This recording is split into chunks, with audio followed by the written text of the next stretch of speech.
Oh, because they're not just seeing. They're aware of the spiritual energy, and they can feel the rasa, the spiritual energy emanating from this other individual. Huh? They have, because when you become self-realized, your spiritual senses become awakened. And you can see the spiritual state of other living entities, especially if you're a guru, if you're teaching. Krishna gives you the spiritual sight, right? Because you become responsible. Remember, I always talked about how Krishna gives spiritual knowledge on a need-to-know basis. It's confidential, right? Like when the government has some confidential secrets, they're only given to people with a need to know, to do their mission or their job. Similarly, Krishna gives spiritual knowledge on a need-to-know basis. If we take responsibility for helping other people advance in devotional service, then we get the knowledge that we need to do that mission. So a greatly advanced devotee who's teaching devotional service, he gets the spiritual vision to see who is who, to see who is advanced and who is not. So when he meets another soul who's very advanced in devotional service, naturally he can recognize him. It's nothing wonderful.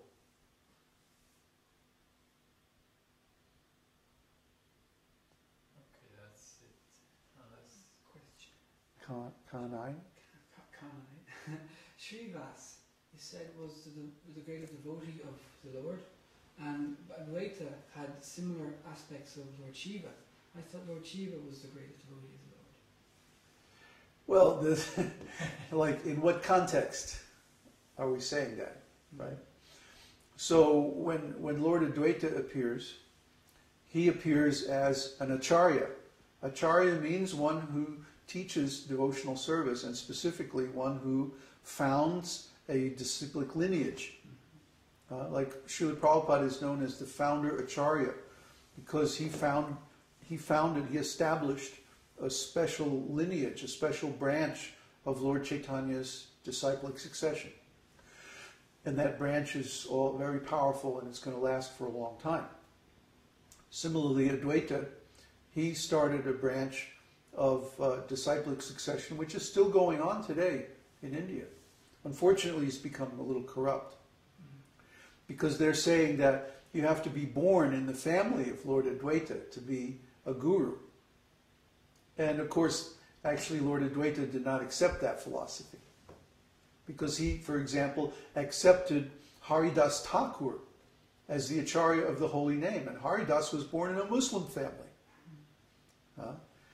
So, you know, the people who claim to represent Lord Advaita actually aren't following Lord Advaita's philosophy. So how can they represent him? You know, it doesn't make a whole lot of sense.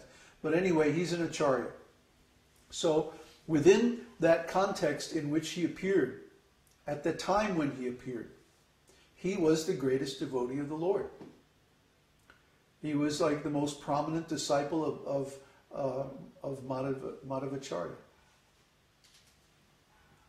See, as the disciple of Madhavendra Puri, he was the recipient of the ecstatic love in a conjugal mood that Madhavendra Puri had realized. So at that time, he was the greatest devotee of the Lord. Neville added, Lord. And I thought Radharani was the greatest devotee. She is the greatest devotee. She's all of the expansions of the Lord worship her as the greatest devotee. In fact, even Lord Nityananda, Lord Balaram, is also her younger sister. Rupa Manjari. His younger sister? She's or her? Lord Balaram has a form as Ananga Manjari. Okay. Who is Radharani's younger sister, right? And also Manjari means that she's the servant.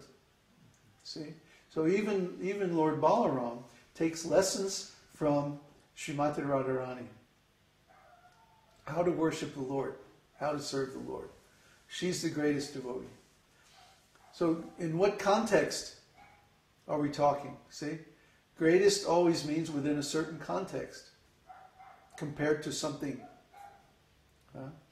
So when we say Lord Shiva is the greatest devotee, that means he's the greatest devotee in his context, which is in the Tatastha Shakti. Because that's Lord Shiva's constitutional position, is that he appears in the Tatastha Shakti, in between the spiritual and the material energy. See? Shiva Loka is outside of the material world, but it's not in the Vaikunthas either. It's in the same area as Lord Mahavishnu, in the Tatastha area. So Lord Shiva's position is unique. He is the Supreme Lord, but at the same time he's not the Supreme Lord. And Srila Prabhupada describes it as like milk and yogurt. Milk is pure, and it's the source of yogurt. Yogurt is also pure, but it's not milk.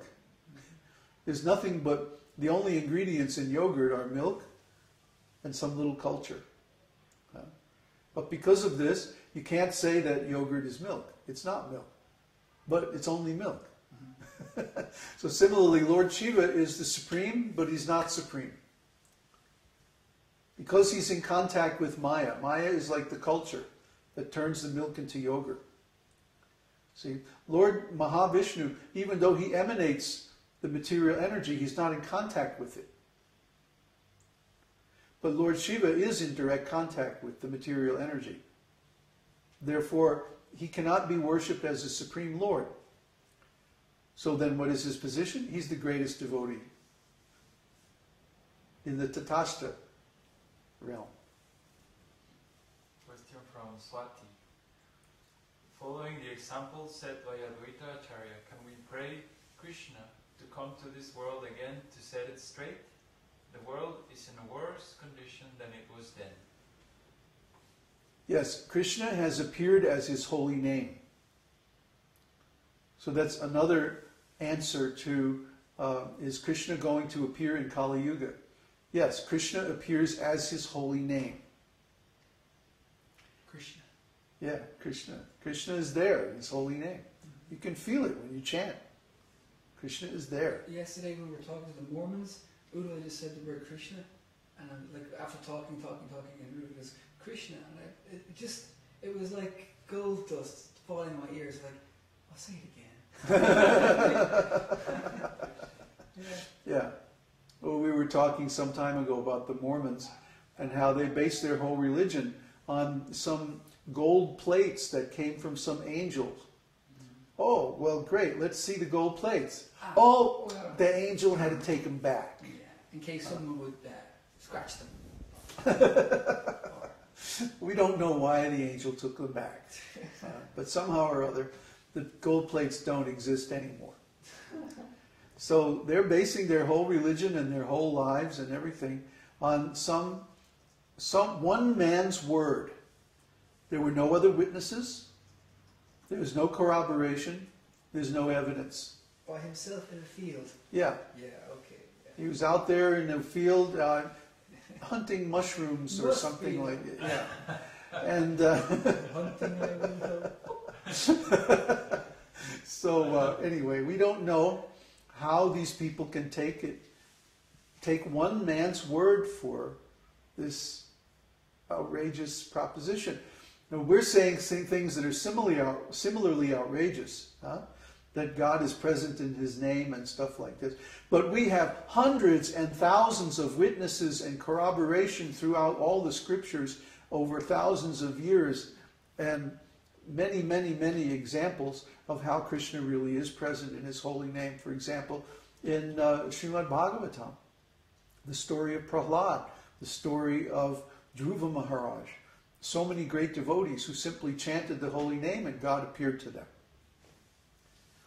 So, yeah, Krishna is present in his holy name. Question from Mike. Are the different incarnations have several expansions. Like Balaram as Radharani's younger sister, are liberated jivas also able to expand into other forms, like the expansions of the Lord, because we are also expansions of expansions? Yes. But this is very advanced, very confidential. Okay.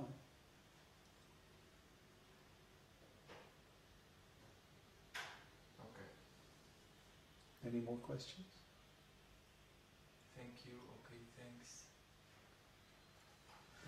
No? Unless Luciano, you haven't asked in a while. Yeah. It hasn't even cleared his throat yet.